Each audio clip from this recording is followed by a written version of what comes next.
Hi, hello, வணக்கம். பள்ளிகளில் டீச்சர்களால் மாணவிகளுக்கு ப்ராப்ளம் வராமல் மாணவிகளிடம் அவேர்னஸ் கொண்டு வர வேண்டும்.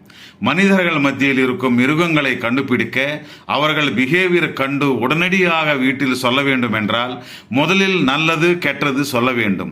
பசியாக பார்க்கும் பார்வைக்கும் அன்பாக பேசும் பேச்சுகளுக்கும் டிஃபரன்ஸ் என்னவென்று தெரிய வேண்டும். சின்ன வயசில் இருந்தே அவர்களுக்கு உடம்பு பற்றி புரியும்படி சொல்ல வேண்டும்.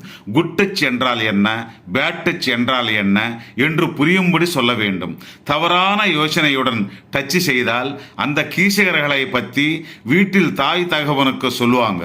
அவேர்னஸ் வரவேண்டியது மாணவிகளில் மட்டுமல்ல, பெரியவர்களிலும் வர வேண்டும். இப்படி ஏதாவது நடந்தால் நம்ம கௌரவம் குறைந்து போகும் என்று பயந்து ஓடிவிடுவது சரியல்ல. தைரியமாக நின்று போராட வேண்டும். அப்போதான் நம்ம குழந்தைகளை காப்பாற்ற முடியும் நண்பா.